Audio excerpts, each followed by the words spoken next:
માન્યતાઓના કારણે સમાજ વ્યવસ્થામાં જે વહેલું લગ્ન થાય છે, દીકરા દીકરીને આપણે વહેલા પરણાવીએ છીએ અને એના કારણે જે માતા હજુ તો બાળક હોય છે, એ માતા બાળક હોય અને એના ઘરે બાળક આવે એવી વ્યવસ્થાઓ જે જોઈ રહ્યા છે.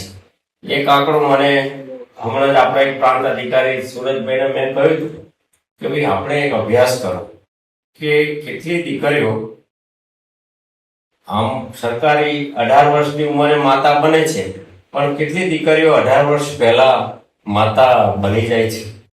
તો આજે હું આંકડો કહું છું એ સરકારી પીએચસી નો કહું છું, પીએચસી સીએચસી નો કહું છું કે જ્યાં દીકરી પ્રેગ્નન્સીમાં આવે અથવા તો આપણી આશા વર્કર બહેનો એની નોંધ કરે ત્યારે એ દીકરીઓને હોસ્પિટલાઇઝ થાય. આપણે હમણાં 100% કરીએ છીએ, 100% પ્રસૂતા દાખલ થયા પછી તેની પ્રસૂતિ થાય છે હોસ્પિટલમાં.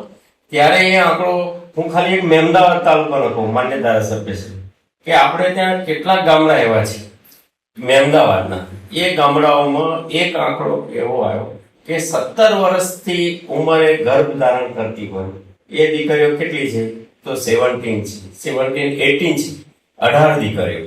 અને 18 વર્ષ પહેલા એ તાલુકામાં માતા બનેલી દીકરીઓ કેટલો આવી તો 48. એનો અર્થ શું થયો કે આ 50 દીકરીઓએ 12 લગ્ન કર્યા અને આ 12 લગ્ન જે 50 દીકરીઓ કરી તો આપણો સમાજ સુરક્ષા વિભાગ પણ એની જવાબદારીમાં નિષ્ફળ છે. અને જવાબદારીમાં કોઈ વિભાગ નિષ્ફળ નથી, અમે નિષ્ફળ છીએ જનપ્રતિનિધિ તરીકે.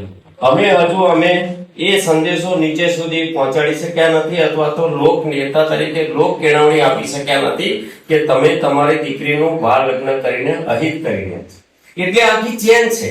કુપોષિત થવા પાછળ જે 12 લગ્ન પાછળની એની તંત્ર એકલું તંત્ર ઉપર છોડી દઈએ તો ન થાય. આજે તમે જોઈ શક્યા છો આ દ્રશ્ય, તો એ તો તંત્રમાં લાગણીશીલતા સંવેદનશીલતા હતી ત્યારે જ આ દ્રશ્ય ઉભું થયું છે.